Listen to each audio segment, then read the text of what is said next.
People of God, those at home watching, we are expecting a mighty move of the Spirit this morning. Hallelujah. Just like in Pentecost, we are expecting a move of the Spirit. Hallelujah. We prayed this morning and we are expecting God to do something great. Even if you are distant and not here in this place, expect the same blessing to reach you. Hallelujah. In your home. Expect the Spirit of God to fill that room, to fill you, for you are a vessel. Hallelujah. You are a vessel for God to channel His Spirit through. In the name of Jesus, we'll sing, Come Holy Spirit. Come Holy Spirit. Fall on us now this morning, Lord Jesus.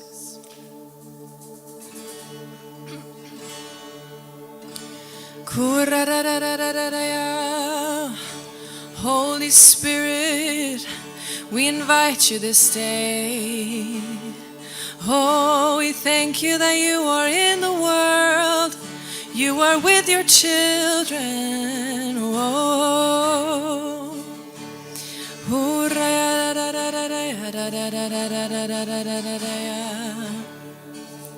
wherever you are right now, just become aware of His presence. He is with you wherever you go. Come, Holy Spirit, fall on me now. I need your anointing, come in your power. I love you, Holy Spirit, you're captivating my soul.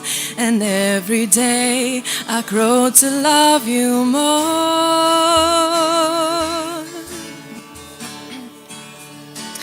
Every day we grow to love you more. Holy Spirit, we cry out to you today. Come, Holy Spirit, fall on me now. Have your way. I need your anointing. Come in your power. I love you, Holy Spirit. You're captivating my soul. And every day I grow to love you more. I'm reaching for your heart. You hold my life in your hands, drawing me closer to you. I feel your power renew. Nothing compares to this place where I can see you face to face. I worship you in spirit and in truth. Yes, we worship you. Come and have your way, Lord. Oh, we give you our love, Jesus. Come, Holy Spirit, fall on us now. I need your anointing, come in your power. I love you, Holy Spirit, you're captivating my soul. And every day I grow to love you more. I'm reaching for your heart. You hold my life in your hands, drawing me closer to you. I feel your power renew. Nothing compares to this place where I can see you face to face. I worship you in spirit and in truth. I'm reaching for your heart. You hold my life in your hands, drawing me closer to you. I feel your power renew. Nothing compares to this place where I can see you face to face. I worship you in spirit and in truth. We worship you in spirit and in truth.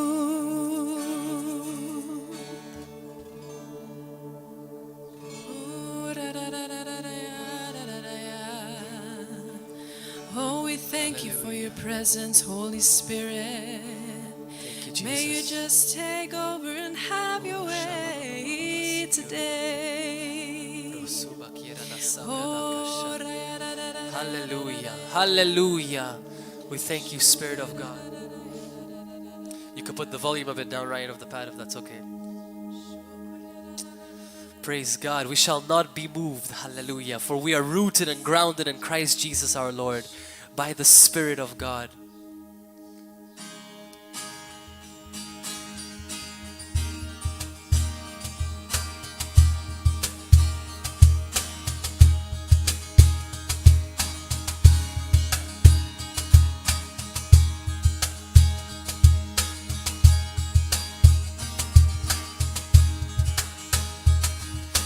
Glory, hallelujah, I shall not be moved. Anchored in Messiah, I shall not be moved. Just like the tree that's planted by the waters, I shall not be moved. In His love abiding, I shall not be moved. And in Him confiding, I shall not be moved. Just like the tree that's planted by the water, I shall not be moved. Sing it. I shall not be moved. I shall not be moved. Just like a tree that's planted by the waters, I shall not be moved. I shall not be moved. I shall not be moved. Just like a tree that's planted by the waters, I shall not be moved. Though all hell assail me, I shall not be moved. Jesus will not fail me, I shall not be moved. Just like a tree that's planted by the waters, I shall not be moved. Yes, though the tempest rages, I shall not be moved. On the rock of ages, I shall not be moved. Just like a tree that's planted by the waters, I shall not be moved. Oh, yes, I shall not be moved. I shall not be moved. Just like a tree that's planted by the waters, I shall not be moved. Sing it. I shall not be moved. Yes, I shall not be moved. Just like a tree that's planted by the waters, I shall not be moved. Hallelujah. That is our life in Christ Jesus. That is our life.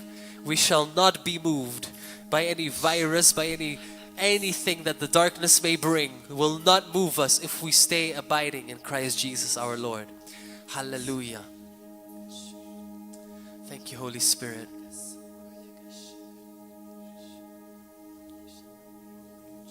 Hallelujah.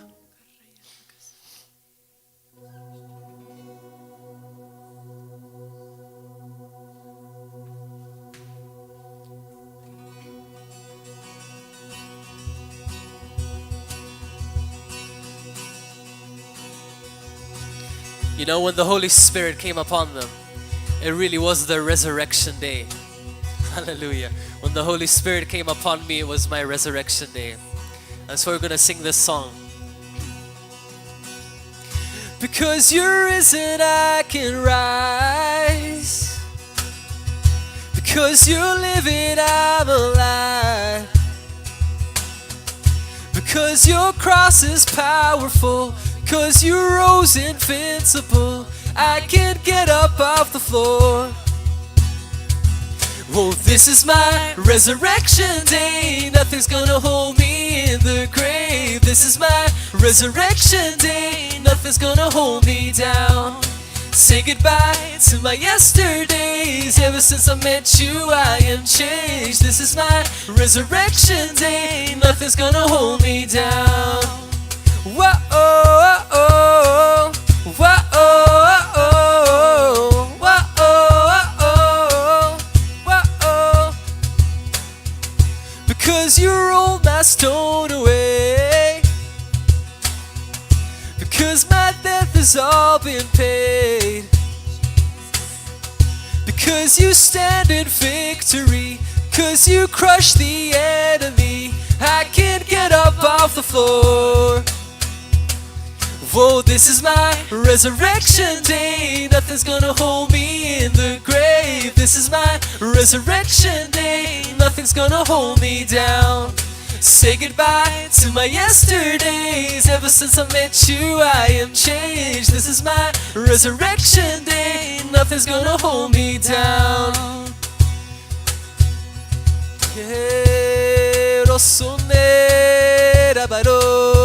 Oh, yes, Lord. Well, the good news is the good news, 'cause you chose the rugged cross. The good news is the good news, 'cause you rose up from the dust. Your gospel is the power that is saving all of us. So I can get up off the floor. Yeah, get up off the floor. Oh, this is my resurrection day. Nothing's gonna hold me in the grave. This is my resurrection day. Nothing's gonna hold me down. Say goodbye to my yesterdays. Ever since I met you, I am changed. This is my resurrection day. Nothing's gonna hold me down. Sing it again. This is my resurrection day. Nothing's gonna hold me in the grave. This is my resurrection day. Nothing's gonna hold me down. Say goodbye to my yesterdays. Ever since I met you, I am changed. This is my resurrection day. Nothing's gonna hold me down. Whoa, whoa, oh, oh, oh, whoa, oh, oh, oh. Sing to you, Jesus.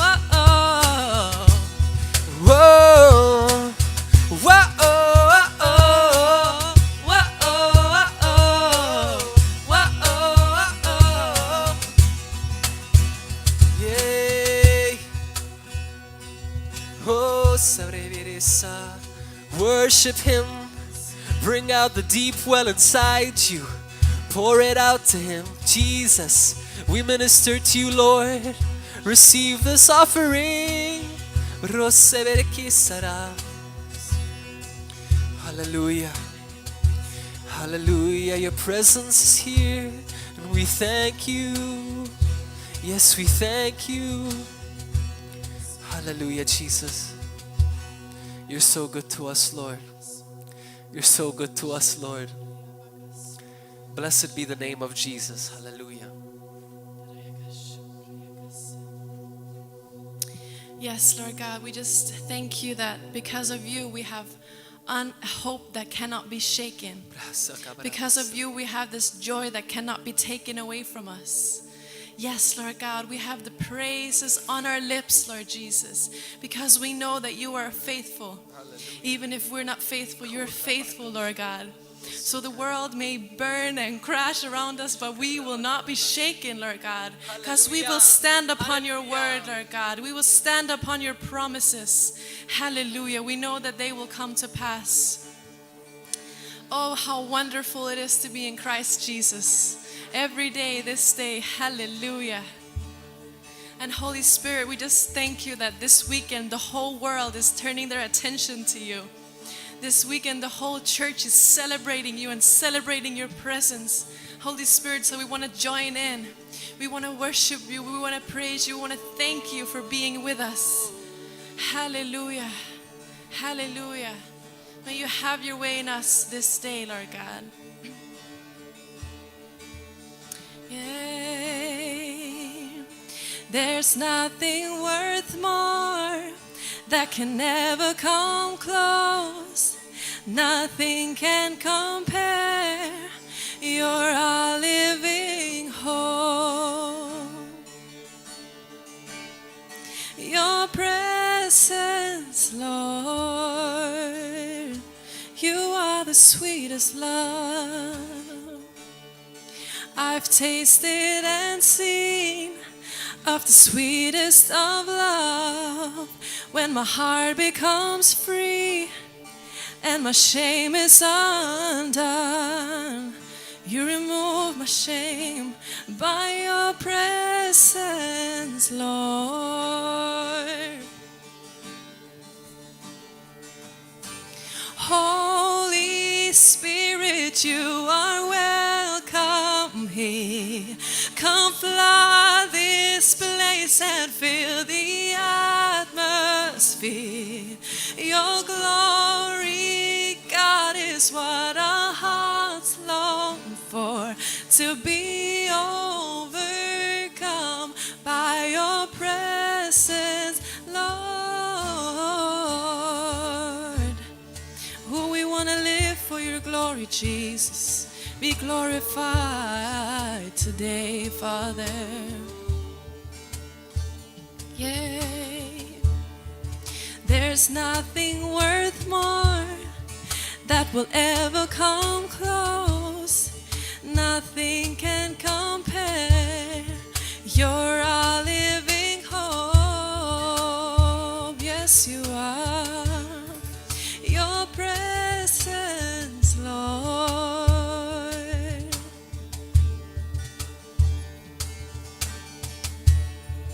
I've tasted and seen of the sweetest of love, when my heart becomes free and my shame is undone. In your presence, Lord, in your presence. Holy Spirit, you are welcome here. Come flood this place and fill the atmosphere. Your glory, God, is what our hearts long for, to be overcome by your presence, Lord. We long for your presence, Lord.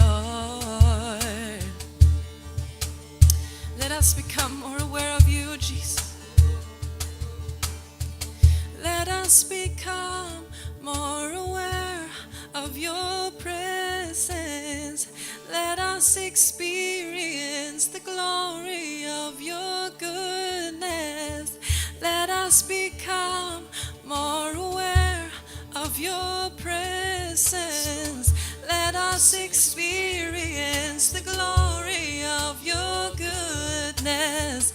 Let us become more aware of your presence.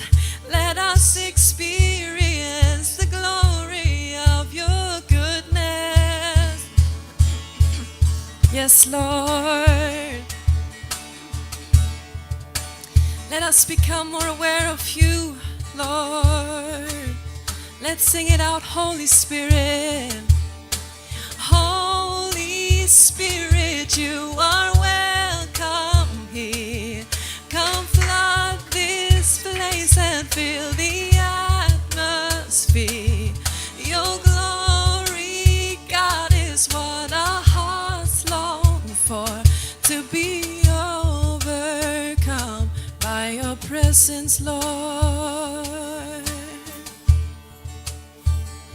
Yes, we worship you today. Ooh, we leave our hearts in your hands, Holy Spirit. Thank you for your love. You are precious, Lord. Hallelujah. Praise you, Father. Let's continue to praise. Come on, everybody. From your houses, wherever you are. This is Pentecost Sunday. This is the day when the Holy Spirit was poured out upon the world. Come on, everybody, right where you are. Praise God. Open your mouth. Praise Him.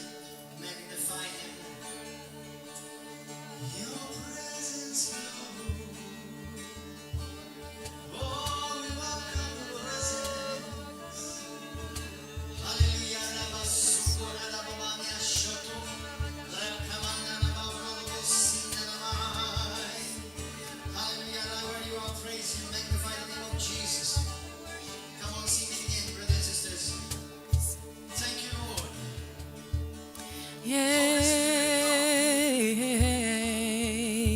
the book of Acts chapter 2, this is what happened. So, your Pentecost have to look similar to this. Every one of you following from all over the world, the nations of the world. When the day of Pentecost had come, fully come, they were all with one accord in one place. And suddenly there came a sound from heaven as of a rushing mighty wind, and it filled the whole house where they were sitting. Hallelujah. Right there where you are in your house, where you are sitting. Let the Holy Spirit come upon you, invade your house, invade your building, right where you are. And there appeared to them divided tongues as of fire, and one sat upon each of them. And they all were filled with the Holy Spirit and began to speak with other tongues as the Holy Spirit gave them utterance. Come on, everybody, pray in the Holy Ghost right now. Pray in tongues right now. Hallelujah. We do not just believe in Pentecost. We are Pentecostals. We believe in the Spirit of God. Hallelujah.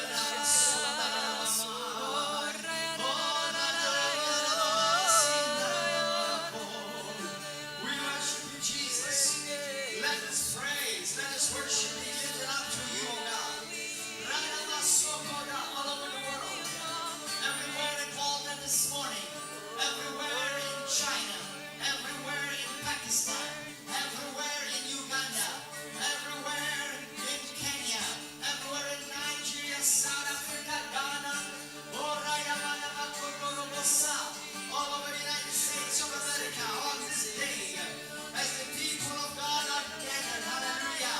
Let us lift up a mighty voice. Let it be heard all over the nations right now. Lord, Father God, we want another Pentecost. Holy Spirit, come.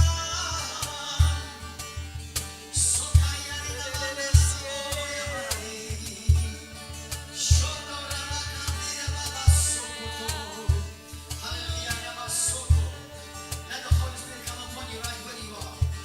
Let the Holy Spirit come upon you right where you are.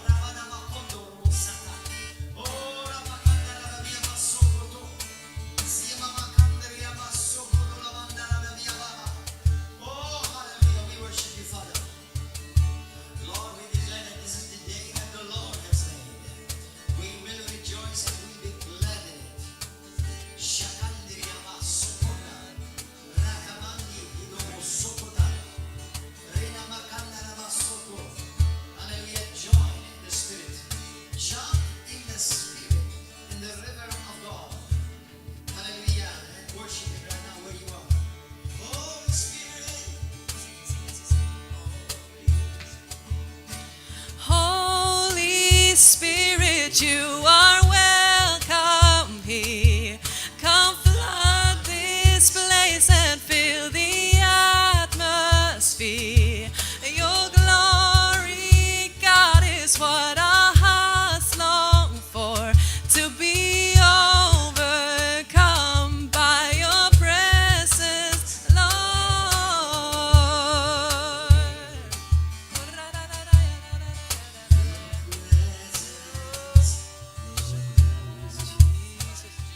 Hallelujah, Father. Lord, there's no distance in your presence. Lord, we thank you right now that let your presence fall upon everywhere that this message is reaching and is being heard. Whether you are in your room by yourself, whether you're still in the bed and you're following this message.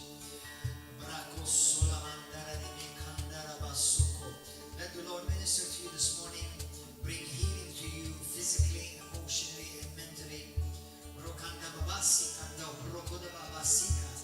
Rana makokunya sikandila bakatadara bakokoro yamasikata. O rabaniki hisatakai. Soko namasanda. Thank you, Lord. Just a little bit more time. Just a little bit more. Just a little bit more. I hear my spirit saying to someone, saying to the church right now, just a little bit more. Chandrayaba Sokoto. Soon. I am preparing you, my bride. I am preparing you, my church. Hallelujah.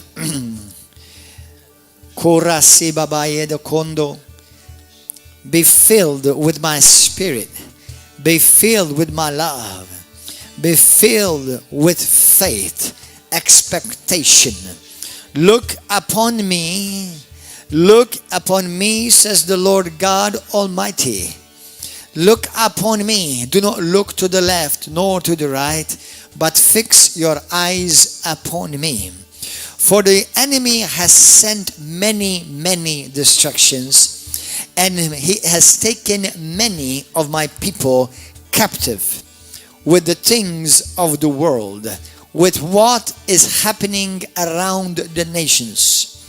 Do not be afraid, and do not let fear grip your heart. For you are a different people. For you have been called to be a set apart, peculiar people. Look upon me. Build, continue to build upon my word. For if you look at the world, you may become fearful. But when you look at my word, you will become faithful.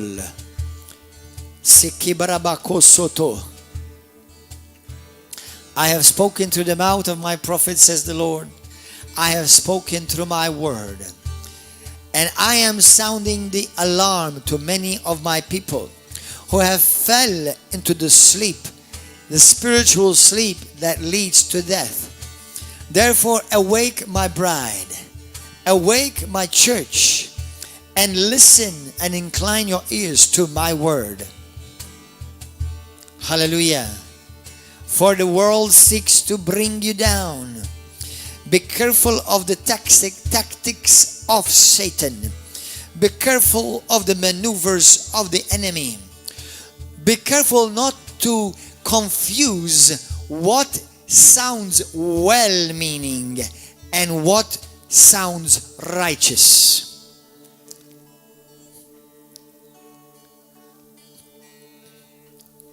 I hear in my spirit once again the word of the Lord that is spoken in the book of Luke.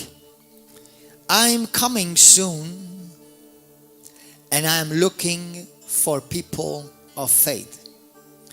People that will not allow circumstances to shut their mouths.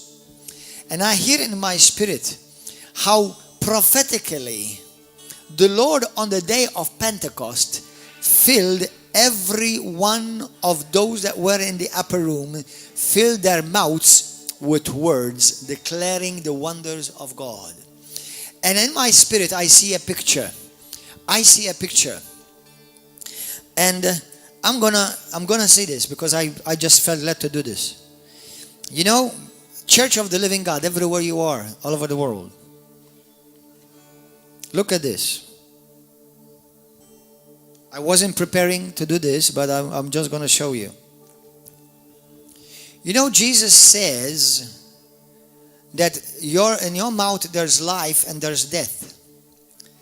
In the book of Proverbs, in the book of James chapter 3, even in the book of Numbers, many don't realize that because we are covenant people, the Bible says that you will have whatsoever you say. Now, that's not magic. That's miracle. That's not magic. That's kingdom principle. For you to understand the depth of that, you have to understand God covenant. Because covenant is always sealed in two places, in your heart and in your mouth. Now listen to this. There are many well-meaning Christians in their hearts, but Satan has managed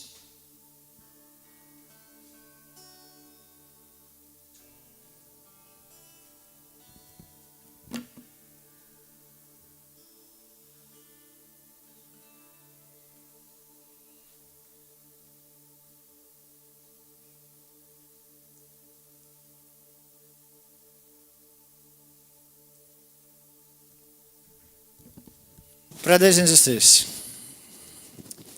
this may sound silly, But this is a prophetic act. This is what Satan is doing to the church right now. We think we're being protected from a virus. And I know in the natural, I'm not insinuating in any way that you don't use wisdom, just like the health authorities have been putting out. But be careful how far you take this. Because Satan is using this to shut your mouth.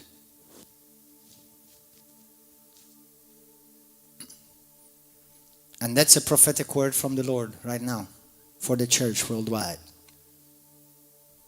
Be careful. Because certain things may start out well-meaning. But let me advise you, as you learn from history, even when the Nazis told the Jews that we're going to take you to a place where you get washed, and they all, literally, like a group of lambs, they followed each other into a big room where they told them they're going to wash them and sanitize them. And they gassed them to death. Let me tell you something. Let the Holy Spirit speak to you right now. I believe in walking in wisdom. But Satan will use your excuse of walking in wisdom and will strangle you and imprison you. Walking in wisdom is not like what many are saying. And today I want to challenge you, Church of the Living God, no matter where you are, including the one in Malta and Gozo. Be careful. Who is your authority? Be careful to make sure you are truly following God's authority. Be careful. I wash my hands when I go to places. And even because the law requires it right now, when you walk into a shop, you do put on masks. But be careful. May the Spirit of the living God speak to you right now. Many are following a lead which is not of God. It's of the spirit of this world. And if we truly believe Jesus is coming soon. Yesterday somebody sent me a message. That's not the only one. But somebody yesterday sent me a message from Gozo. She said to me, this is a woman that had several supernatural occurrences. And she said to me, I just had a dream, the Lord telling me, I am coming very soon. Do you know what the Bible says? Listen to me. Let me wake you up this morning. And if you have the Spirit of God, you will understand. If you don't, you will continue to sleep. In the book of Hebrews chapter 10, I am not going to explain anything. I'm just going to speak by the Spirit to those who have the Spirit of God.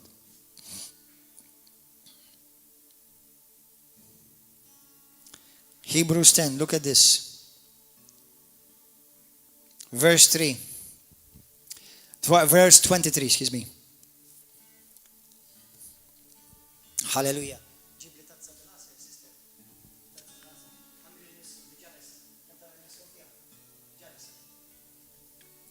Let us hold fast, verse 23. Let us hold fast the confession. You say something of our hope or our faith without wavering. For he who promised is faithful. And let us consider one another in order to stir up love and good works. Watch, verse 25. This is a scripture, this is an end time scripture. Verse 25, Church of the Living God, wake up. This is an end time scripture.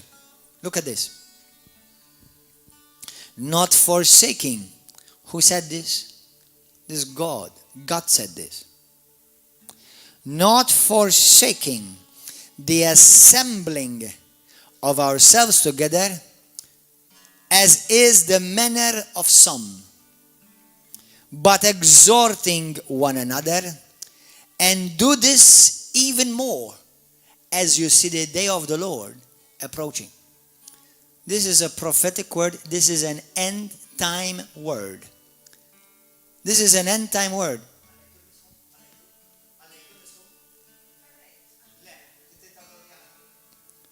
Hallelujah. And so much more as you see the day approaching. What is this talking about? Do you know that this is an end time scripture? You ask any Christian you want in the world right now, do you think Jesus Christ is coming soon? And without any doubt, 100 out of 100, those who read the Bible, they will tell you Jesus is coming soon. But let me tell you something. A good number of that 100 are sleeping. And they are violating God's word. I know many will not understand. Some will even disagree with me, and some may think they take it against me. That's fine, no problem. I won't be the first one, I won't be the only one, and I won't be the last one. Be careful what excuse, well-intended excuse, you may be well-meaningly using if Jesus Christ is coming back soon. Hallelujah. Praise God. We welcome you this morning. I was not thinking of saying any of that this morning. I'm just releasing that word prophetically right now. Hallelujah. As I felt stirred in my spirit as we were worshiping God to use that word.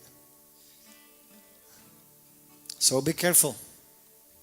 Don't be so quick to say certain things. God raises up men and women of God in the world. I know there are fake ones too. But then you judge by the fruit, you judge by the word, you judge by the Spirit. But God raises mouths, prophetic mouths that speak to their nations and speak to their time and their generation. And you know what? What you think, God has not asked your opinion. What we think, what's my opinion, what anybody else, and I mean anybody else. You know, I believe right now, many people, many Christians, the faith of many Christians is being shaken, being tested, it being proven.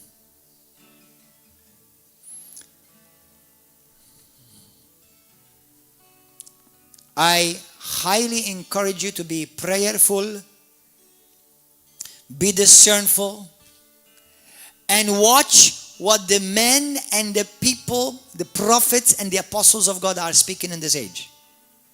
Don't listen to somebody who's full of offense, who's carnal, who's baby, and who thinks that he or she always have to have an opinion about everything. It's up to you. It's up to you. But when Jesus comes, Gordon John Manche, by God's grace, will be found full of faith and not 1 ounce of fear in his system of any kind, for no reason, for no situation, and not hiding behind any type of excuse. While using wisdom, yes, but not allow the enemy to lull me into a direction that many are not realizing that they're going off. And they're very, and sitting pretty, well-meaningly accommodating an agenda from hell. Now, let me say this boldly. The Bible says, let God be true and every man a liar. So I say humbly, and what I said, let God be true, and what I said, if it's not of God, a lie. Not a problem. If I can be wrong, just like you, then I can repent just like you.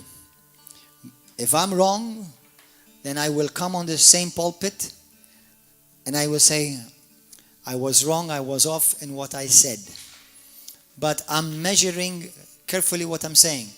Don't speak quickly. If you're hearing me, do not speak quickly. Before you speak to your husband, to your wife, to your children, to your friend, to your neighbor, before you speak, you better pray about what I said. Pray about what I said before you speak. Hallelujah. Blessed be the name of Jesus. Thank you, Lord. Hallelujah. Go to the book of Hebrews. I want to welcome you all, brothers and sisters, all the way from all over the world. I know that there are people following us from Uganda this morning, from Kenya, from Nigeria, from China, from England, from USA. Some of you will be following us a bit later, obviously. From Switzerland. Our group from Switzerland, our church from Switzerland, from Italy. Voglio salutare tutti I nostri amici e le nostre altre chiese e comunità in Italia, in Svizzera, in Gozo, in other parts of the world, in Uganda, in Kenya. We want to greet you. We want to ask you to continue to stay with you. I'm about to pray with you.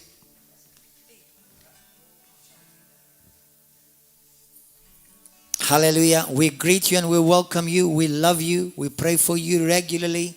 Please, all of you who are part of Nations for Christ, continue to tune in every Sunday morning for the messages in English here from River of Love, the home base for all the ministries, churches, Bible colleges, and other ministries like orphanages. We thank God for you. Thank God. May the Lord. I'm going to pray. I'm going to be praying for you specifically in a moment. Voglio pregare per tutti anche voi che siete in Svizzera, che ci state seguendo. Voglio salutarvi e credo nel nome glorioso del nostro Gesù Cristo, Signore, che presto vi vedremo e verremo a visitarci. Alleluia. E sicuramente lo so già nello Spirito che il Signore farà grandi cose. Alleluia. E Lui aprirà i cieli e molti saranno salvi, guariti, liberati. E oggi ricevete un messaggio profetico speciale in questo tempo che noi stiamo rivivendo adesso, in questo giorno di Pentecoste. Hallelujah. I want to greet all of you from Uganda.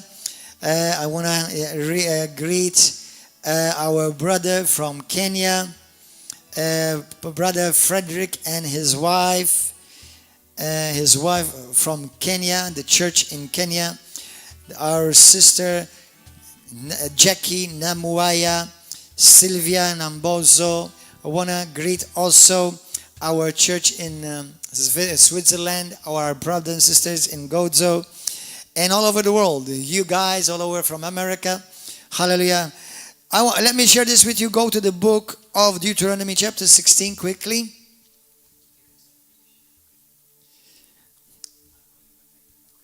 Thank you guys. Hallelujah. Deuteronomy, book of Deuteronomy, chapter 16. Chapter 16. Chapter 16. I want to speak the word of God in context, by the Spirit of God, in light of our new creation and new covenant in Christ. Hallelujah. Deuteronomy chapter 16, verse 15 through 16. You know, every now and then, some people, every now and then, a good and maybe even well-meaning Christian, they tell me, they have a problem with tithing. Now, some of them, they use the term, well, tithing is not in the New Testament. Number one, that's a very false, absolutely false statement. Jesus continued the tithing. Jesus never stopped the tithing. Nowhere in the scripture does it anywhere say or insinuate that tithing stopped. So, and tithing is not a principle of the law. The tithing is not a law principle. It's a kingdom principle, because tithing is called in the Bible also the principle of first fruits. But for those of you who may have heard preachers say that tithing is part of the law and we're no longer under the law, number one, that's a false statement. But let me use that statement to check your heart. People who say to me, Pastor, tithing is under the law, so we are no longer under the law and we should not tithe. Okay, let me just play with you a bit. I love you, don't be condemned, but be open to be instructed. You see, Jesus completely annihilated the law very clearly. In the New Testament, go and study well the book of Hebrews, most especially Hebrews 8, 9, and 10. In Colossians chapter 2, Christ now is the substance, the law was the shadow past completely. But if you notice, Jesus did not just leave us with no law, he gave us a higher law. So those, for example, the law says, if somebody asks you for something, to give him your tithe, the law says, give them your tithe. But what does Jesus say? Don't give them your tithe now because you're under grace. Jesus says, now give them the share also. Oh, so I'm giving more, not less actually, and under the grace. Jesus says, under the law, says, you can stone an adulterer. You can stone a fornicator. You can stone many people. There are many people who get stoned today, but not the same way in the Old Testament, but they get stoned with another way. And Jesus says, not only do I say, do not take revenge on your enemy, but love your enemy. I love you. No. Then he said, one more go. One more step higher. And do something good to them. So the law is actually not less. So the law now, if I'm not under the law, then I'm not required under grace to do the same or less. Jesus, he upped our responsibility under grace at the very least double.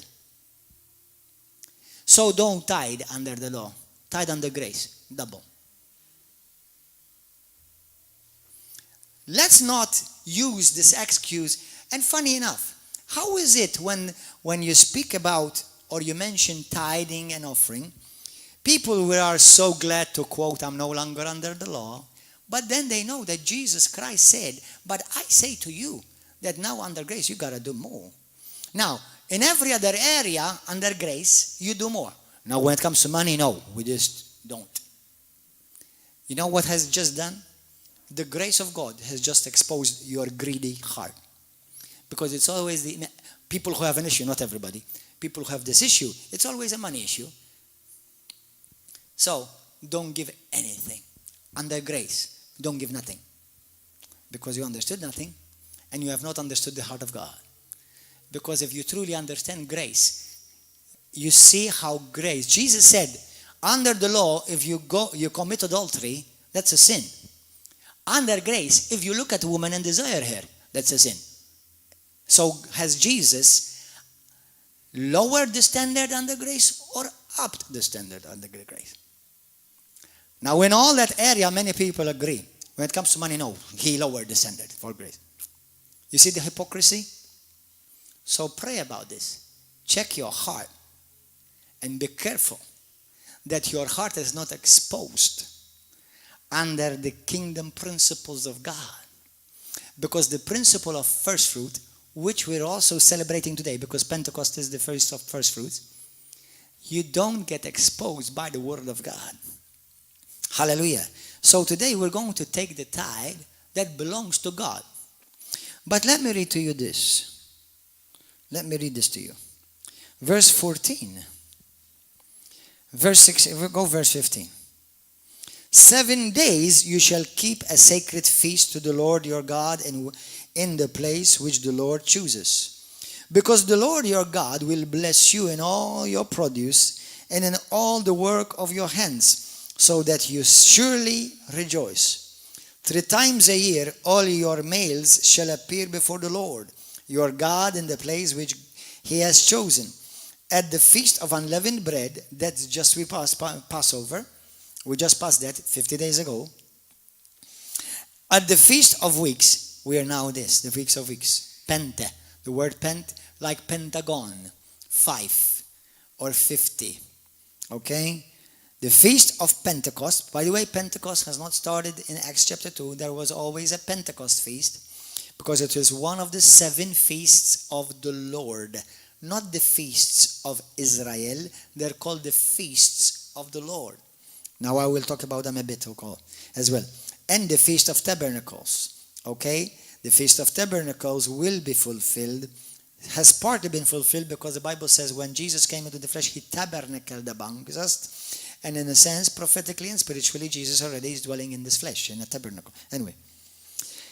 And they shall not appear before the Lord empty-handed. Brothers and sisters, of all the year calendar, there are 7 feasts in front of the Lord, before God, that he says, on those 7 feasts, I will pour special grace and favor.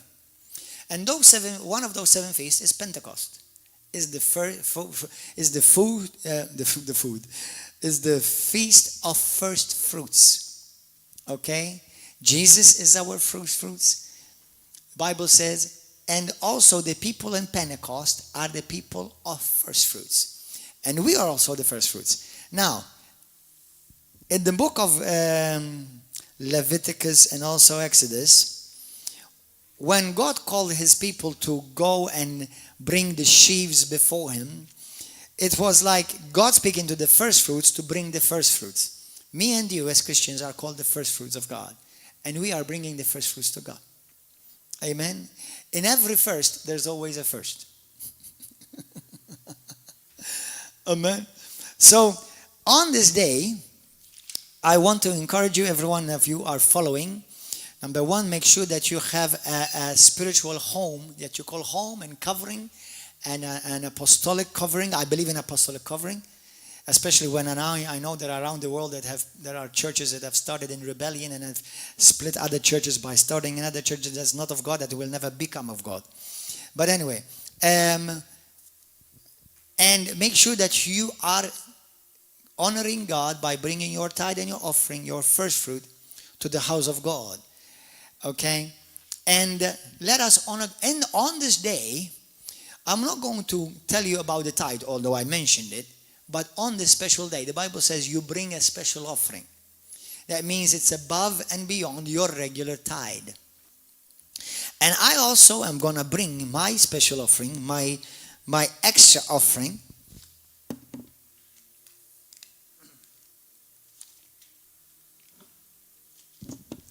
And this is above my tithe. I also tithe. I also bring my offering. And this is above my regular tithe and offering on the special day of Pentecost, because it's one of those days when the Bible says that prophetically the skies are open. Now, there are these 7 feasts. In Christ, they are all fulfilled. A couple of them or 3 of them will be fulfilled at his second coming. But on these feasts, all the people of God are called to bring a special offering, not the regular tithes and offerings, but a special offering. So let us, wherever you are, in your house, on your job, let us bring this special offering to the Lord. Say this with me. Pray this with me.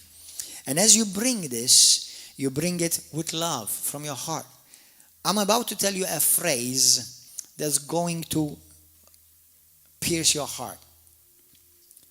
As I was preparing this message yesterday, I heard in my spirit the word that the Lord spoke to me concerning when we bring our first fruits, our tithes and our offerings, and on this special day, like all the other feasts of the Lord, we bring a special offering.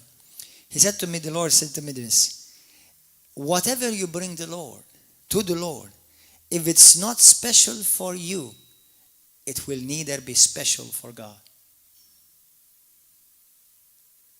You know, today is my wife's birthday, and I want to tell her happy birthday, and I thank God for you, for your life, for putting up with me, for your patience, for the grace, and for the many sacrifices that you do.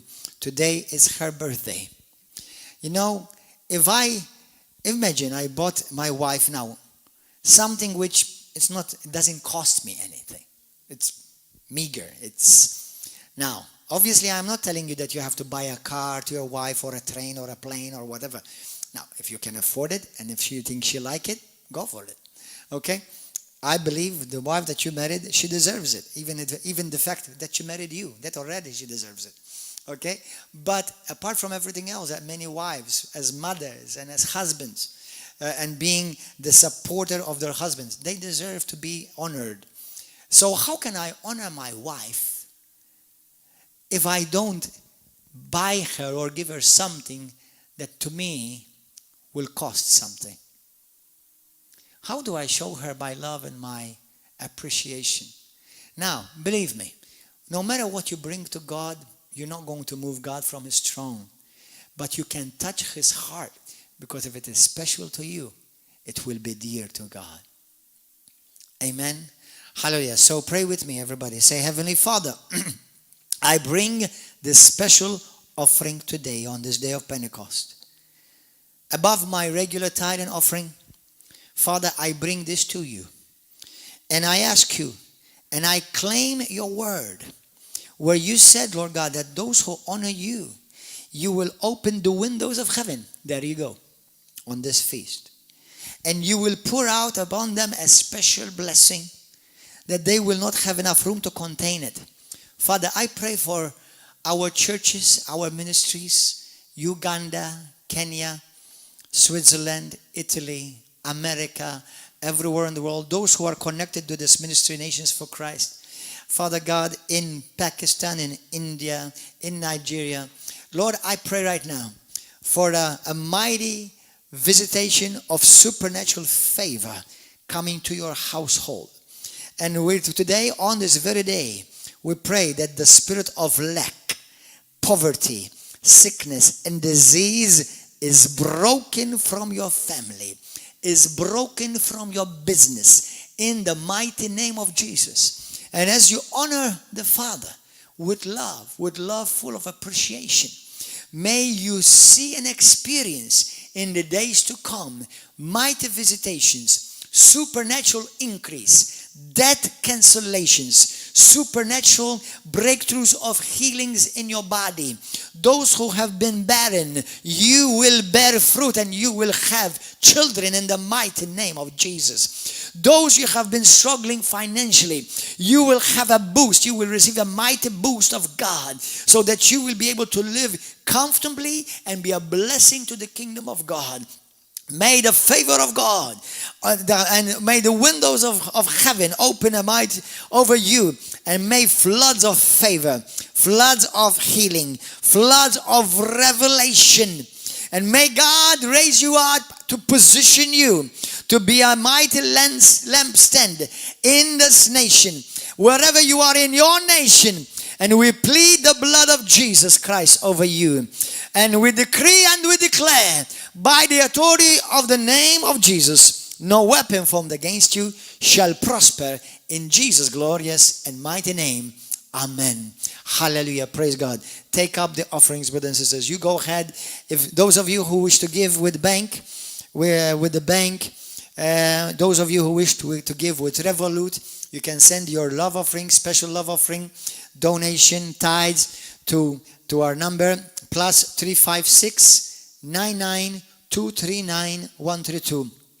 You can see it on the internet right now, and you can also enter in our website riveroflovemalta.org, and you will also have the information about bank transfers where you can send your check. And as you send it, as you sow it, believe God for for a supernatural, mighty favor and breakthrough over your life. In Jesus' mighty name. Hallelujah. Praise God. Thank you, guys. I believe we're going to have good testimonies. Praise God. There's people who are believing for their husband to come to the Lord. People who are believing for their wife to be healed. People who are believing so that their womb will give life. In Jesus' name, I'm speaking to somebody right now. You will bear a child in Jesus' name within the next year. On this special day of special favor from heaven, on this day of Pentecost of first fruits. Halabroka tiamama kalatoboko sota. Rahami kitoko raba, and I hear a son is coming. Rakinama kodobo sokata. God is going to give you a son. You've been crying out to the Lord to give you a baby. Halabroko nama kandidira baba kotsotoka. Somebody is hearing right now, is following this message. And you've been having tormenting dreams. You've been attacked even in the night. Somebody in Malta, somebody in Pakistan. You've been tormented during the night. Brakatobo sokota. I even see you waking up screaming in the middle of the night. In the name of Jesus Christ, right now, at the sound of my voice, those demons hold over your life are broken now. Receive the word of the Lord. Be healed right now in Jesus' Rakadobo Sonda. Abdul, a person with the name Abdul. Brakatasinda ko. Haboko. The Lord Sibabaka. You are searching for the truth. Habokota Sika. Abdul. I hear the word, the name Abdul. You've been searching. You have many questions. And I hear in my spirit, Prakaso, God is going to visit you mightily in this month, coming new month of June. Sibra, supernatural connection, a supernatural connection. God is going to send somebody in your life. Reba kotobo sandaka. Mirta. I hear Mirta. Pakoso kota. Rabasaka toboroshota. I hear in my spirit, Mirta. The enemy has come against your household. And he's wrought havoc in your household. But I hear in my spirit the word restoration. Restoration coming to you. You're not in Malta, you're somewhere else. Somewhere else around Europe. Mirta. Rakabina kasata. Rohosanabaka. The enemy has wreaked havoc in your family. You've had to go through a lot of pain. The Lord is healing you. He's touching you right now. Thank you, Lord. Father, on this day, on this special day, speak to your people. Father, I yield myself to the Holy Spirit and allow you to operate through me for the building of your church, to glorify your name in Jesus' name. Hallelujah. Amen. Praise God. Okay, well, let's go to the Bible. I know I've already shared with you some things, but it's a special day anyway. It's not like other days. You know, on the calendar of the church, there are several special days, and God wants us to have special days. God wants us to be happy. Okay? Obviously, He wants us to be holy, but He wants us to be happy too. Amen. He wants you to enjoy life. He wants you to be happy. He wants you to be fulfilled. Amen. It is not God's will to see you suffering. It's not in any area, whether it's physically, emotionally, financially, or whether even in the area of your in your relationships. It does not. Remember, Jesus came that you may have life and have it in abundance. And just because He came to give it, it doesn't mean you have it. You have to claim it. You have to operate in it. You have to walk in it. Oh, praise you, Jesus. Praise God. In the book of Exodus, go to the book of Exodus. Thank you, Holy Spirit. Chapter 19. I'm going to read to you the first Pentecost. The first Pentecost in the Bible. The first Pentecost is when Moses, God called him to go up to the mountain to bring and deliver the first covenant to the people of God. Hallelujah. And let us read verse 1, Exodus. You know, the word Pentecost means 49 days plus 1. It is 49 days, 7 days times 7 times, which means 7 weeks times 7. From the day of Passover, about 10 days ago approximately, it was when Jesus Christ was ascended into heaven, Acts chapter 1. And then about 40 days later, it was Pentecost, when the Holy Spirit was sent from the Father. So these are special days. But Pentecost did not start in Acts 2. Bible says Acts 2 is the fulfillment of Pentecost. Is the fulfillment of Pentecost. Is the epitome of Pentecost. Just like Passover, you know, what we call the table of the Lord, that did not start with Jesus. That was fulfilled with Jesus. Jesus brought it to its fulfillment. Pentecost was brought to its fulfillment in Acts chapter 2, but not when it started. Actually, Moses was Pentecostal. If he lived today, he would come to the River of Love. Yo, Mo, happy Pentecost Day, bro. Hallelujah. Praise the Lord. Hallelujah. Thank God. So, Exodus 19, verse 1. Go there.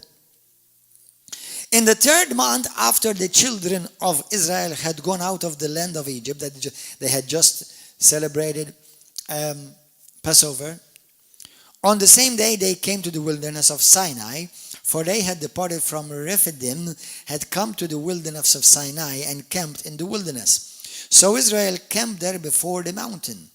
And Moses went up to God, and the Lord called to him from the mountain, saying, Thus you shall say to the house of Jacob, and tell the children of Israel, You have seen what I did to the Egyptians, and how I bore you on eagle's wings, and brought you to myself.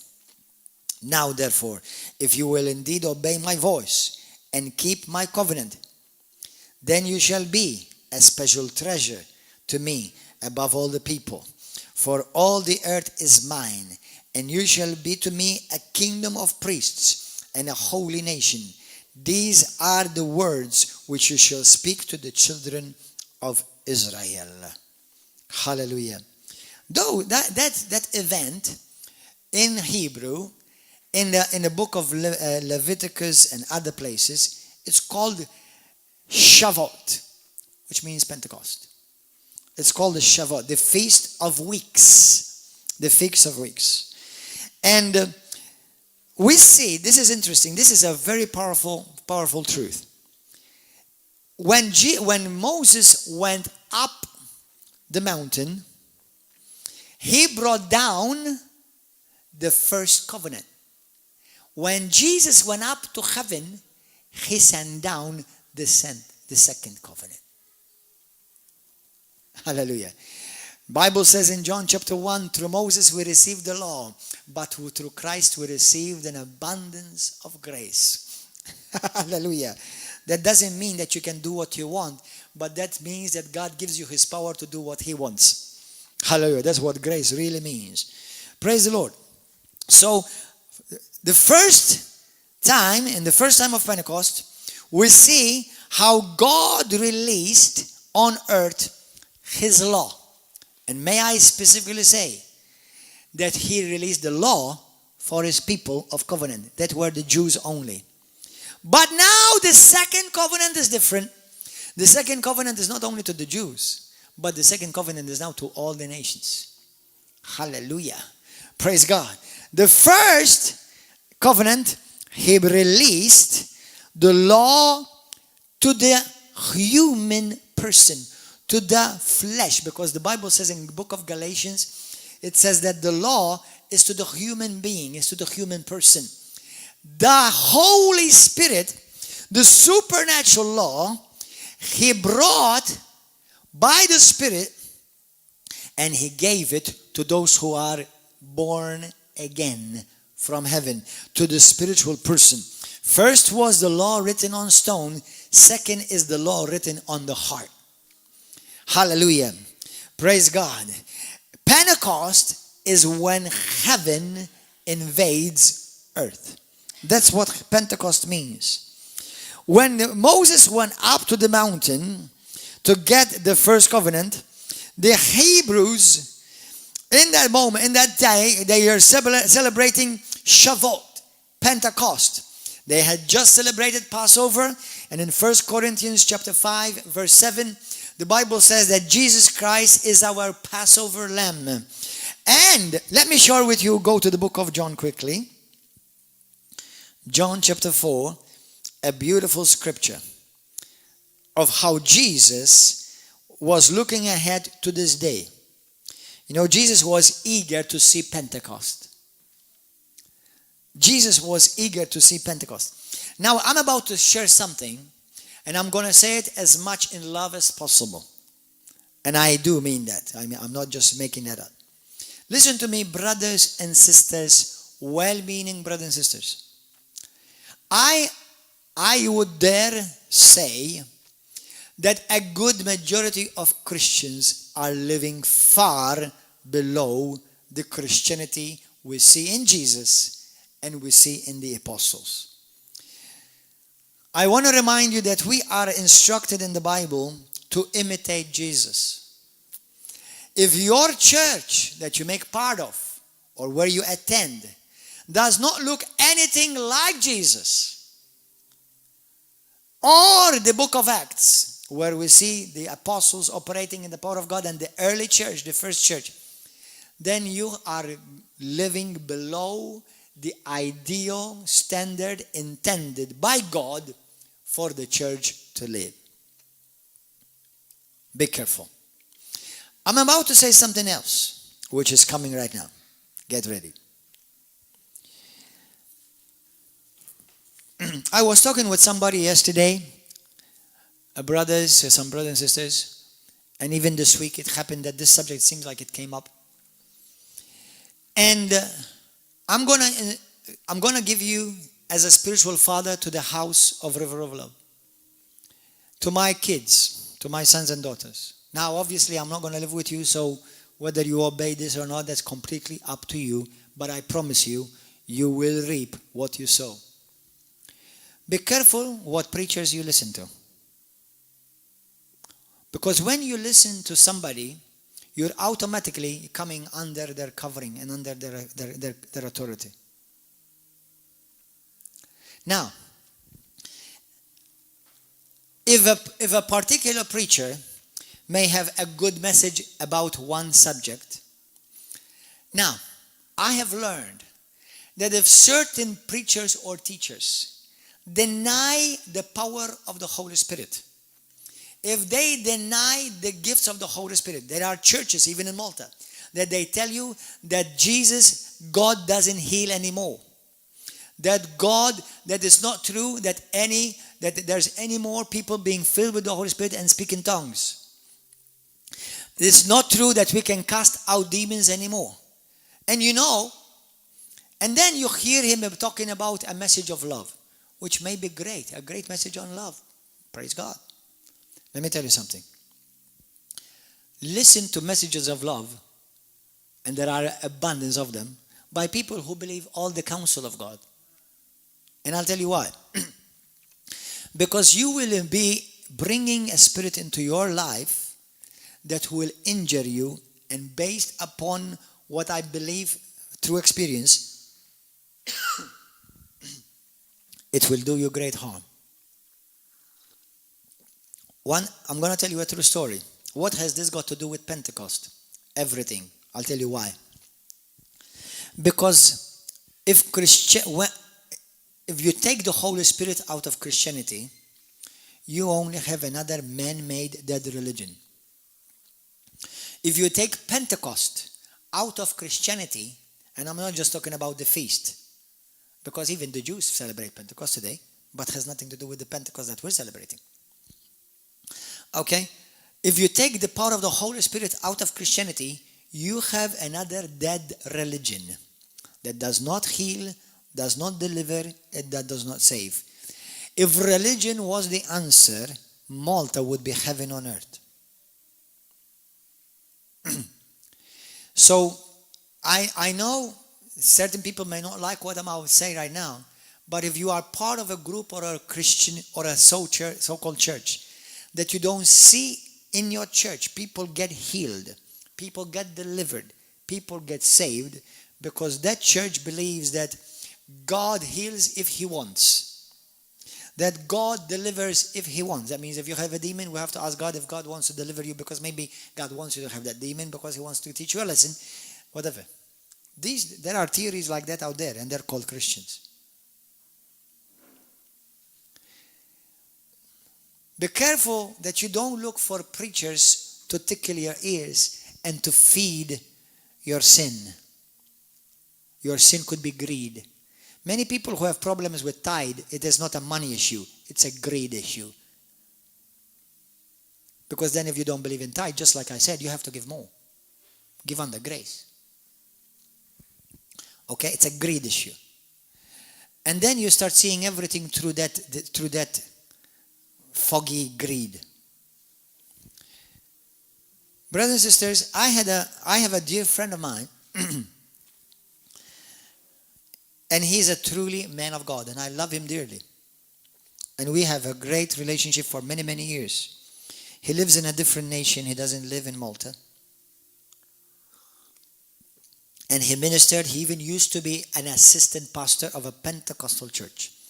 And this guy loves God, and God has used him even in my life to really come closer to an intimacy with the Lord. But one day, they moved. Him, his wife, and his children, they moved. And they were looking for a church.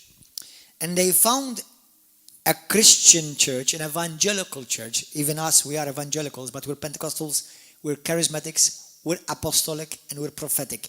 And if there's something else that is in the Bible that I haven't seen yet, I'm that too. Hallelujah. Amen. But listen to this. And they found this evangelical church.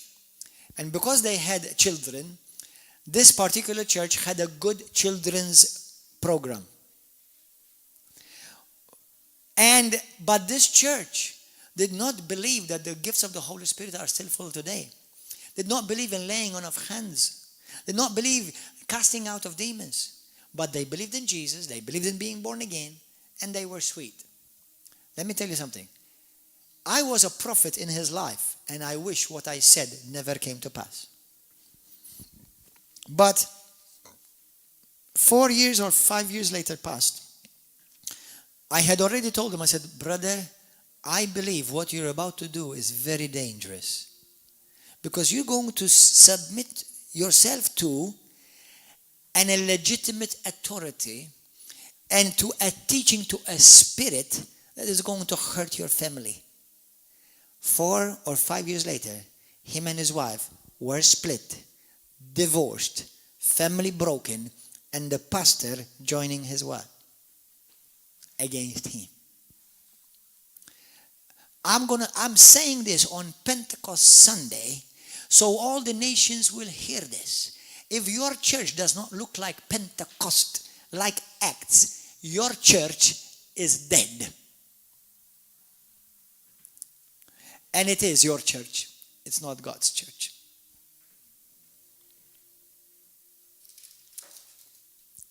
Why don't you allow the Holy Spirit to invade your place, invade your building, invade your people, and let the Holy Spirit make you uncomfortable and shake every religiosity out of you? You see, the world wants you to be conformed.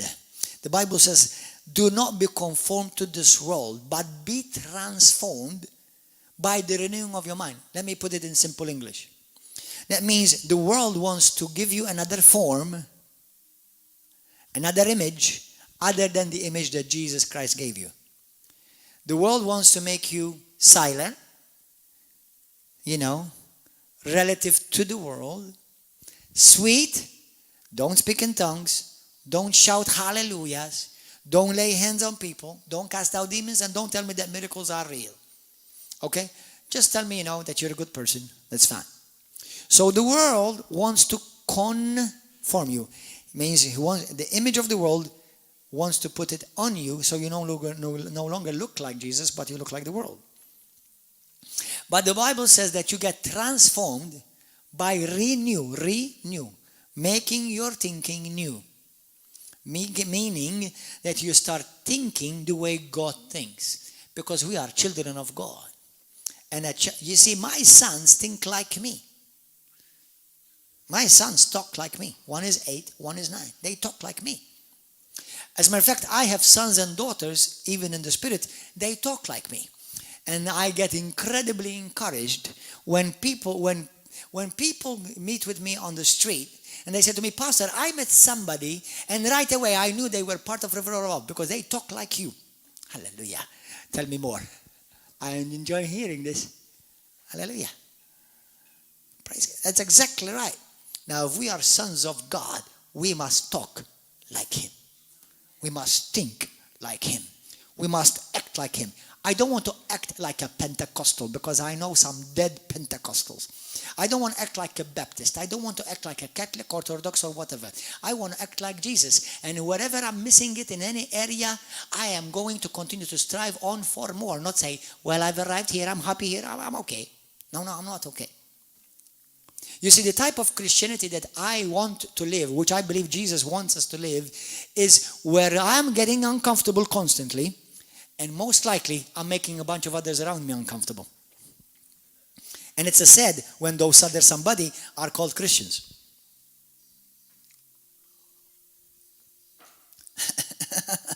Hallelujah! Praise the Lord! Thank you, Jesus. Okay, Pastor, can you change subject? Okay, I'm sorry. So, be careful that you don't get the virus of religiositis. Have you heard of that virus? It's called religiositis. Be careful of that. Hallelujah. So, John chapter 4. I told you to go there, right? Did you go? Hallelujah. John chapter 4, verse 34. Thank you, Holy Spirit. Verse 34. This is Jesus speaking to his disciples. We know the story. Jesus said to them, my food is to do the will of him who sent me and to finish his work. Do you not say, there are still 4 months and then comes the harvest? Behold, I say to you, lift up your eyes and look at the fields, for they are already white for harvest. What was Jesus looking for? He was looking ahead for the fields, for harvest. Jesus Christ, he knew that he was the Passover lamb. That's abundantly clear in the Gospels. And he was preparing them for Pentecost. What Pentecost is not a title on some church billboard. Pentecost is an experience that you walk daily with the Holy Spirit. Amen.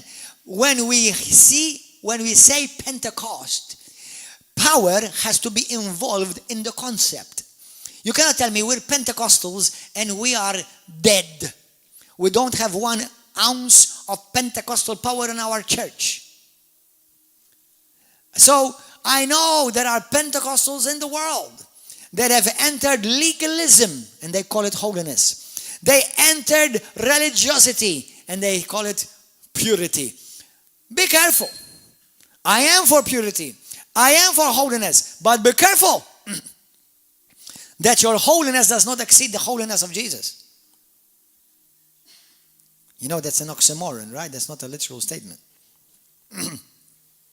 Hallelujah. So Jesus is saying the harvest is ready.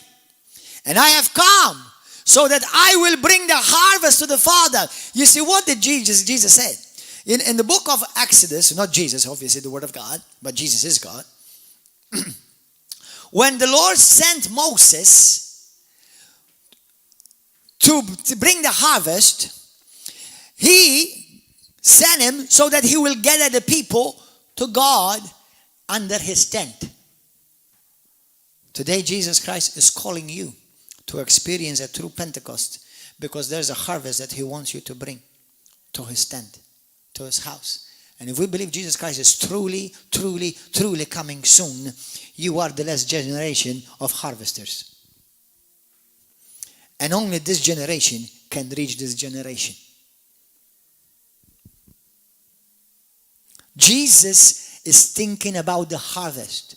The Holy Spirit came so that we will reach the harvest and bring the harvest of souls into the Father's house. Hallelujah. Even at this time, the Father is gathering his harvest. Even at this time during COVID-19, do you know how many people this week alone accepted Christ? Through River of Love, through people of River of Love. I am sad a bit because I also see others who are entering the sleep of death, becoming lukewarm, becoming nonchalant. They're sleeping, they're being lulled, they're being duped, and they're just following the crowd. Others are drunk on politics. Others are drunk with fear because they're constantly listening to bad news. Be careful that you remain part of the remnant. The remnant is on fire. Eh? Make sure you remain part of the remnant. I want to remind you of the preach that I did about a week or two ago about the 10 virgins. The remnant, those who have the oil burning. And when you put oil on fire, it boils, it explodes. And that's what we see in Pentecost. We are the first fruits. And you know, in the Old Testament, there was in the law of Leviticus, everything is prophetic. They used to bring 2 sheaves. It means to make bread with.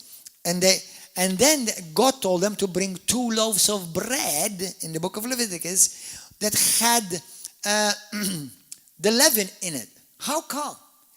How come? They all prophetically have a significance. All of this is happening around Pentecost feast. Go to the book of Romans 11. Romans chapter 11. The Holy Spirit is touching people. The Lord is touching you right now. Hallelujah. Braka sokotoba shata. Razimakato kurodobo solamandara da sikata. Holy, holy, holy. There's a woman right now watching from Pakistan. You feel the Holy Spirit all over you. He's touching you right now. Praise God. There's a person, a woman, you have an issue, a blood issue. Like the woman in Mark chapter 5. Jesus heals you right now. Jesus heals you. Lift up your hands. Start thanking the Lord where you are. The Lord is healing you right now. Hallelujah. Praise God. Thank you, Father. You're watching this. That shaking is by the Holy Spirit that you're experiencing. Because the Holy Spirit is visiting you. Now, I said Romans 11, verse 16. Look at this beautiful, beautiful scripture. Verse 16. If the first fruit is holy, what it means holy? That means we are the first fruits. We are the set apart ones. I have other messages on YouTube. You can go watch them. How the remnant, the first fruit. You see, all Christians are called first fruits. But within the first fruits, they're the first fruits.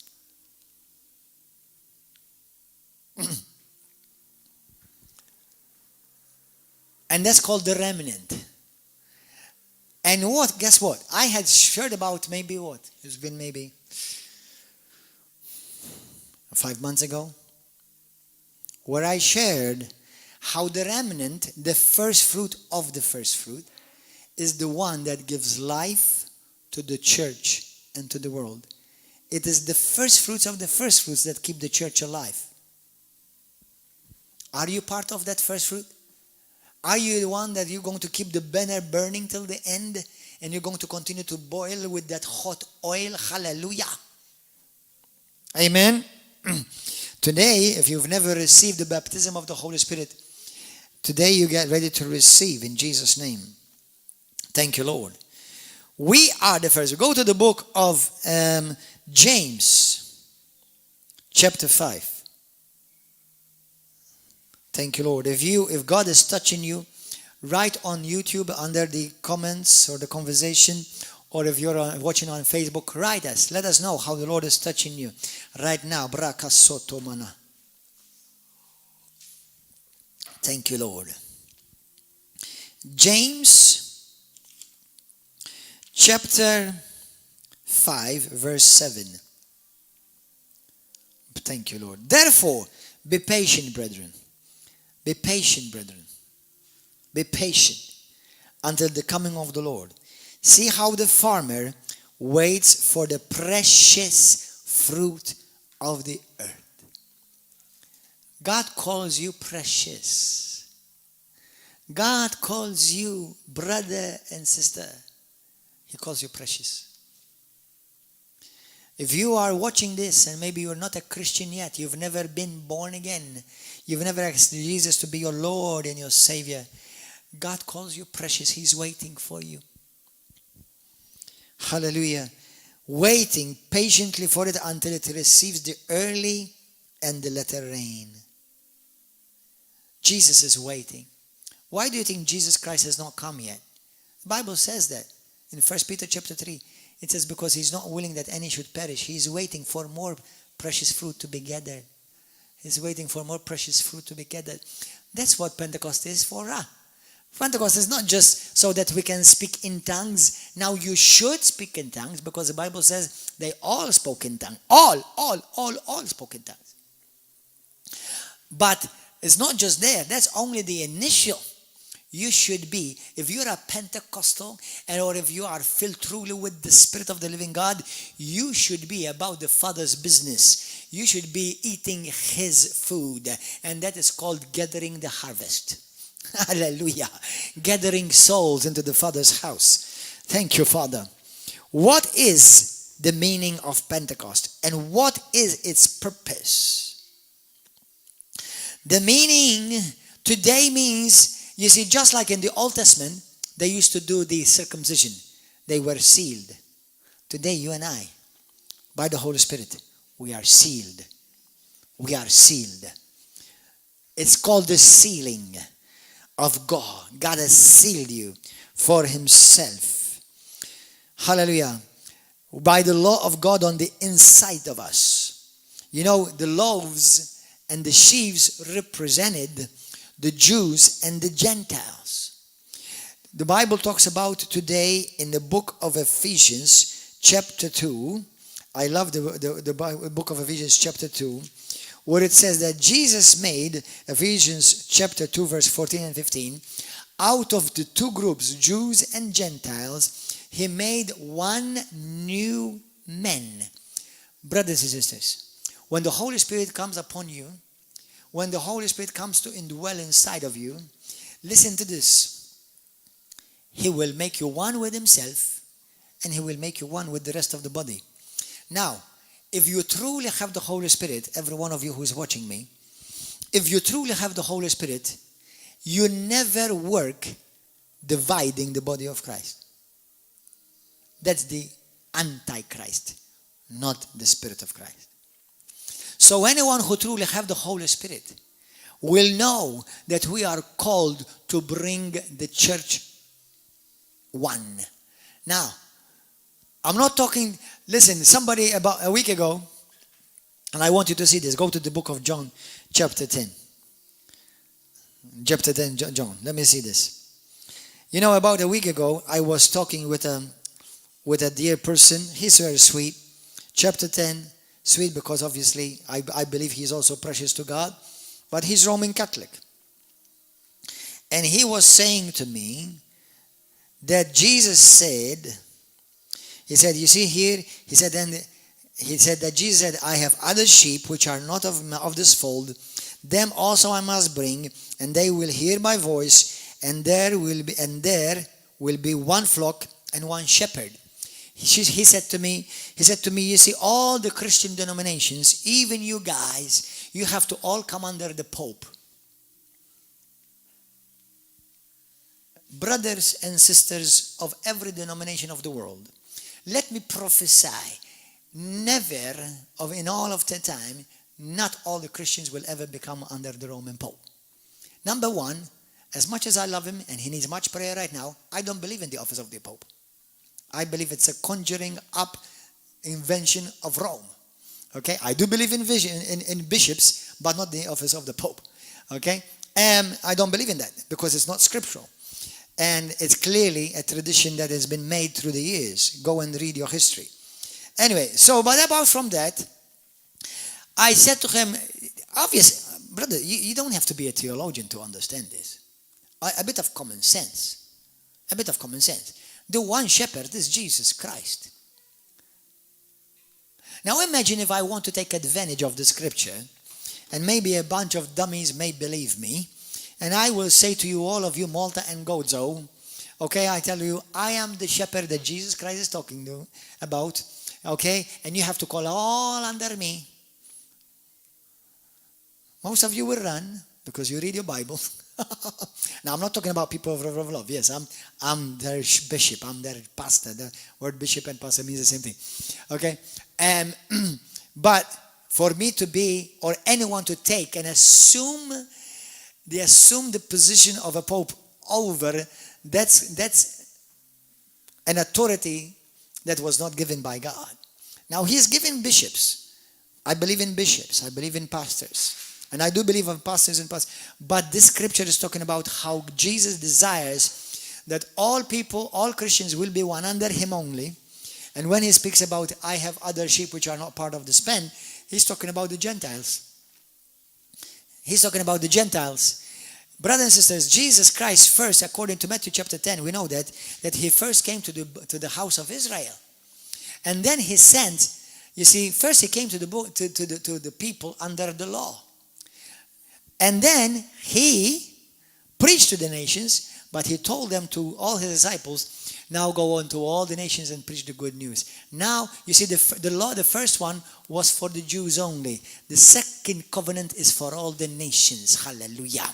Praise God. And what is Jesus doing? He's gathering the nations, not under the Pope, under himself. God bless your Pope. You need a lot of prayer, bro. Because you're doing some real hooplas. Hallelujah. All right. God will see to that. Hallelujah. So, brothers and sisters, what is the purpose of Pentecost? The purpose of Pentecost, for those of you who are writing, is this. Number one, to make you holy. Holy Spirit. Hello. Why would God give you this Spirit whose main name is holy? Consecration. Brothers, you see, when two are about to be married, they are set apart to be set apart from the rest of the other women or the rest of the other men, to be set unto one man or one woman. The same thing is with Jesus. Jesus saying, church, I want you to be married with me. I'm sending you the Holy Spirit to holify you, to sanctify you, to make you mine. So, what is Pentecost for? Pentecost is for sanctification. Number one, Pentecost is power. What kind of power? Jesus says, when the Holy Spirit come upon you, you shall receive power. That word power means dunamis. That means dynamite, supernatural, divine power from heaven. So why? So that you will do the works of heaven. So you will do the works of God. You see, Christians are supposed to be a mirror of God. A mirror of Christ. Now, I know I still live in this body, and I still have to deal with certain things in this life, but my fullness is me becoming more like him. And don't stop becoming like him. Don't stop. Just because you have not arrived, don't stop. Where you are is not your arrival. Where you are is part of your passage. Amen. Don't stop. So, when the Holy Spirit come upon you, you shall receive power. And what kind of power? The power to heal the sick, power to cast out demons, power to raise the dead, power to see the works works and the mighty works of God operating in your life, because the world needs to see heaven. And the power of God is so that heaven invades earth through you. Hallelujah. 3, the Holy Spirit, Pentecost came so that you will go deeper. You will gain greater revelation. You see, the Holy Spirit is a teacher. He's the revelator. So when the Holy Spirit comes upon you, He gives you greater teaching, greater revelation of who Jesus is and your relationship with the Lord. Praise God. The Holy Spirit comes. Brothers and sisters, listen to me carefully. Those of you who have listened and obeyed the devil, when you've split churches, when you divided communities, okay? Listen to me. That was not the Holy Spirit. Because the Holy Spirit has come to make us one.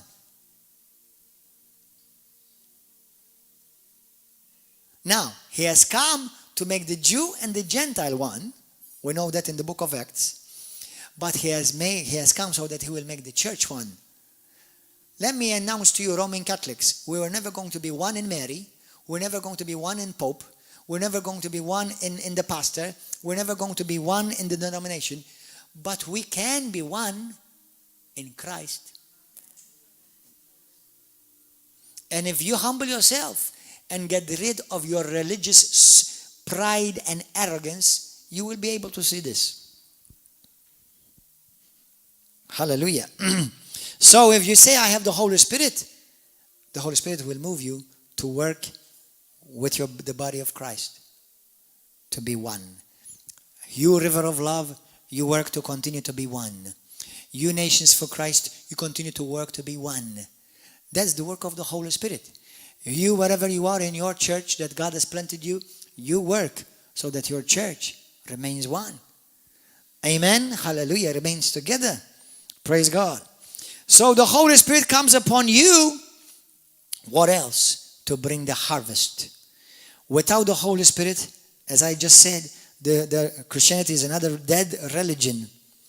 You see, what does the Lord want? Praise and worship team, come please. What does the Lord want in this hour?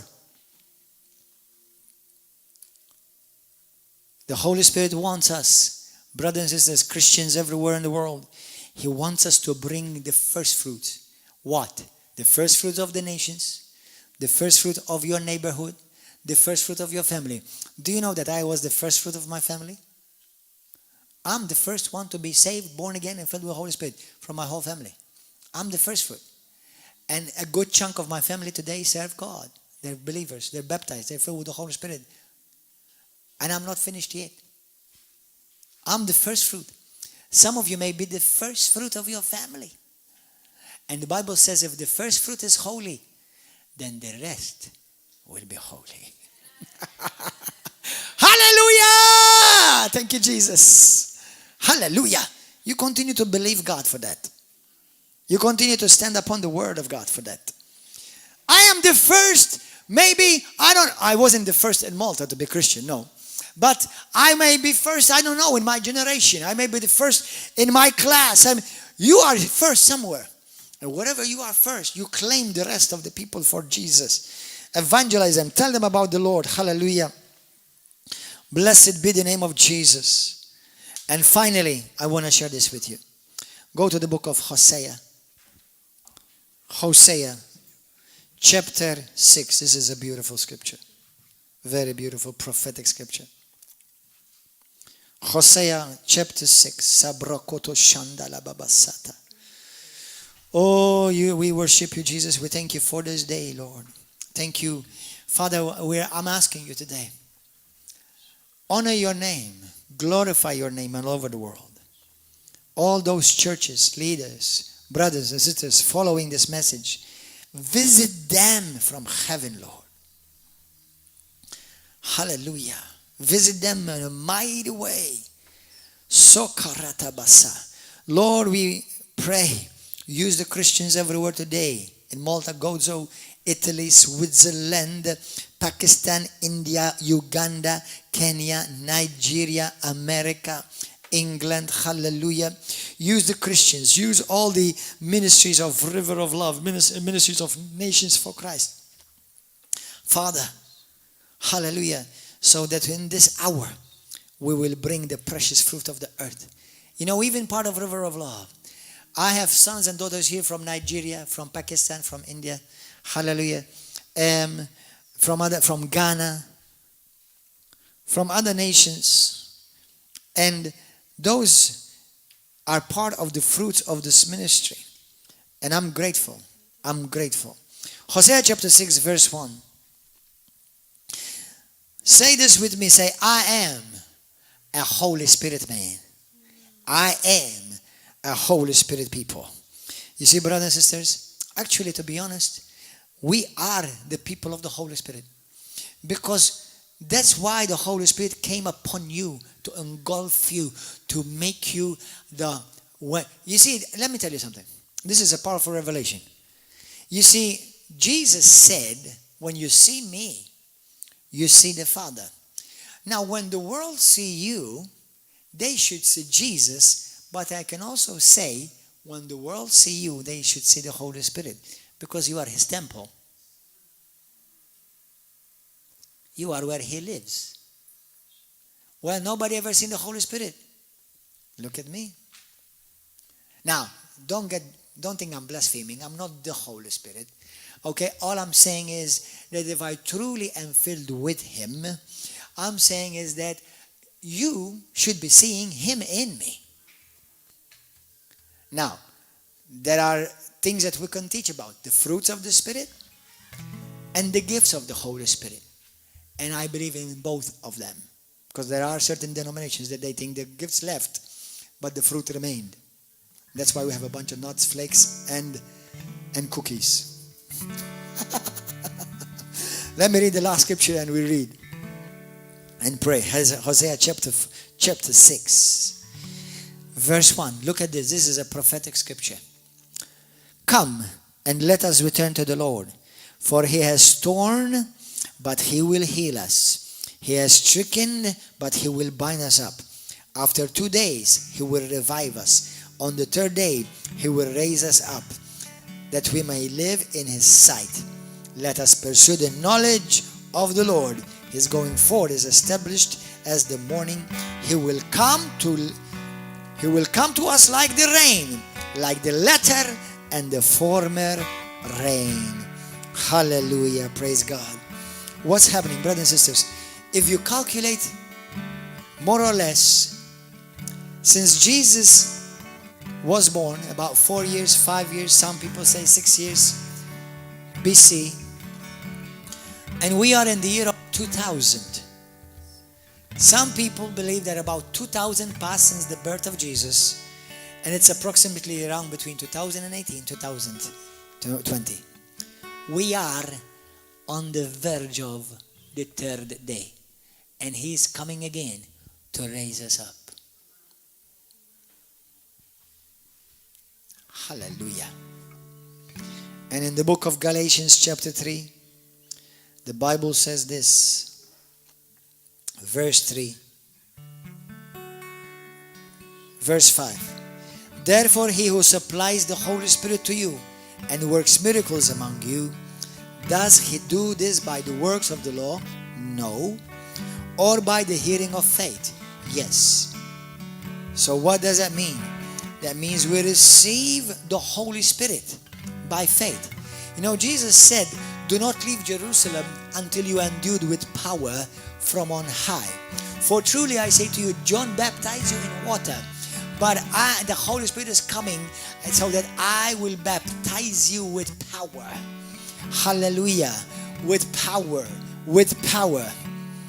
And today, some of you say to me, Pastor, I want to be baptized with power. So I want to speak with new tongues.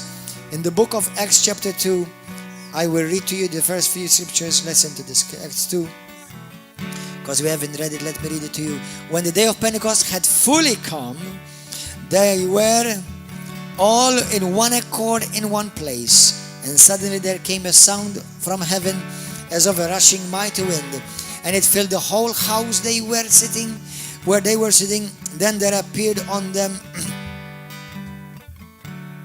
divided tongues as of fire, and one sat upon each of them. And they were all filled. They were all filled. They were all filled. They were all filled. They were all filled. Not only the Pentecostals, all. They were all filled with the Holy Spirit and they all began to speak with other tongues as the Holy Spirit gave them the utterance. And in that nation, there were dwelling in Jerusalem many people from different nations. Hallelujah. And they heard them all speak in different languages, in languages of men. The Bible says there are languages of angels. Languages of men are understood. Languages of angels must be interpreted. Hallelujah. Praise God. In 1 Corinthians chapter 13. And go to verse 38 now. And you know, for those churches who think that the Holy Spirit is not important, it was when the Holy Spirit came that the harvest was brought. Hallelujah. And after they spoke in tongues, that many wondered and they asked, what is this? So the Bible talks about how even speaking in tongues is a sign to the unbeliever. Praise God. 38. And I promise you, I finish with this scripture. Then Peter said to them, repent and let every one of you be baptized in the name of Jesus Christ for the remission of sins, and you shall receive the Holy Spirit, for the promise is to you and to your children. Who's he saying this to? To all the nations. And to all who are far off, for as many as the Lord will call to himself. If you are watching this, the Lord is calling you. The Lord is wanting to visit you. And the Lord wants to fill you with his presence and with his power. Let's pray right now. Let's pray right now. If you are watching this and you say to me, Pastor, I have not yet been born again. The Bible says, make the wineskin new and then put new wine in it. The Bible says you cannot put new wine in old wineskins. You must become first a new wine. You must be first become new, born again. So then God will pour out his new wine in you. Hallelujah. If you're ready to become a new wineskin, if you're ready to become a new creation, born again, Spirit-filled, child of God, redeemed, forgiven, washed by the blood, say this prayer with me from your heart. Say it from your heart. Say, Heavenly Father, I thank you for your Son Jesus. I thank you for your word. I believe in you, Lord, with all of my heart. I ask you, Jesus, come into my heart. Fill me with your Holy Spirit. Fill me with your Holy Spirit. Jesus, come, sit on the throne of my life. Be my Lord, be my Savior. Save me, deliver me, break every chain that the enemy has bound me in, and make me new. Give me a new life, oh God. Today I declare I'm a born again child of God. I am a Christian. I am saved. My sins are all forgiven. And today I ask you, Lord, baptize me now by your Holy Spirit. I receive the Holy Spirit in me right now. Say that with me. I receive the Holy Spirit right now. I receive more of you, Lord. I receive more of you, Lord. I receive more of you, Father, in the name of Jesus. Oh, sakala mandara basa. Receive the Holy Spirit where you are. Receive the Holy Spirit where you are. All of you in Pakistan, all of you in Nigeria, all of you in Italy, tutti voi in Italia, tutti voi a Svizzera, alleluia, ricevete una visitazione dello Spirito Santo su di voi adesso. Ricevi lo Spirito Santo e parlate adesso in nuove lingue. Receive now the Holy Spirit and speak in new tongues now. In Jesus' name, in Jesus' name, in Jesus' name. Hallelujah, lift up your voice right now. Everybody lift up your voices. Oh, Ramama Kanda Rabasayaba. Oh, Shinala Barakanda. Receive the Holy Spirit. Pray in tongues. Pray in the Holy Ghost. Sondara baba bakandara yasi. Pray in the Holy Ghost. Pray in the Holy Ghost. Pray in the Holy Ghost, everyone. Right where you are in your house. Siamana kondoro da basikata. Rola mamane kiara da bada baba kandara da bosoto. Zinama kandara basokoto. Zima kandara badobo kondorobo sikata. Be healed of your affliction. Be healed of somebody is being healed from. You have a certain type of skin disease in your body. Somebody's watching right now. That leaves like patches on your body. It's patches. Patches on your body, on your skin, patches. It's a type of eczema, some type of eczema. Jesus is healing you right now from that disease and from that illness. And Lord, right now I pray for anyone who may be infected with the COVID-19 virus. In the name of Jesus, let me boldly declare COVID-19 is under the name of Jesus. And by the authority of the name that's above every name, the name of Jesus Christ, and by the power of the Holy Spirit, be healed from COVID-19 now. In Jesus' name. Coronavirus, you must bow in Jesus' name. And Father, right now I pray and I join my brothers and sisters everywhere in the world today who are believers, who are filled with the Holy Spirit. We pray, Father, for a mighty outpouring of your Holy Spirit and fire. And we send back now COVID-19 coronavirus back to hell where you came from in the name of Jesus. Leave now. Leave now. Get out of Malta. Get out of Italy. Get out of Ireland. Get out of England. Get out of America. Get out of Pakistan. Get out of Egypt. Get out of Nigeria. Get out of Ghana. In the name of Jesus, we release the fire of God against every scheme of the devil that he has brought through COVID-19. In the name of Jesus, Father, send, release the antidote for healing. Give the scientists, the medical team, and the medical, Father, staff wisdom. Father, by the revelation of your Holy Spirit, show them. In Jesus' name, give them wisdom, Lord God. Hallelujah. So that, Lord God, they will be released upon the earth. The cure. Hallelujah. In the name of Jesus. And Father, I'm also asking you today, I'm asking, if you're a Christian, wherever you are in the world, join me with me right now. Believe God with me that God will supernaturally strengthen the DNA, strengthen the immune system of humanity in this moment, in Jesus' name. Hallelujah. And I'm not trying to be selfish, but especially of Christians. Especially of Christians, because the Spirit of God dwells inside of you. Hallelujah. Rabasakata, Rokobosakata, Rabashanda, Rayabasokotobora Shanda, Sobrakanda Labrana Makada Sada, Oh Rahabasikada. Praise you, Father. Now you in Pakistan, you in India, you in Italy, voi in Svizzera. Ascoltate, voglio pregare per una visitazione dello Spirito su di voi adesso, ovunque voi siete. Alleluia, tutti italiani, italiani che siete parte di Nazione per Cristo.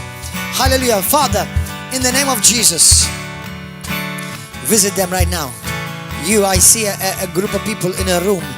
Hallelujah. Rabba Sokoto, Zibaka, I see couches, Yabrasakata. I see brown furniture. Ratamaka Toroboso Toka. I see Kandaraboso right beside you.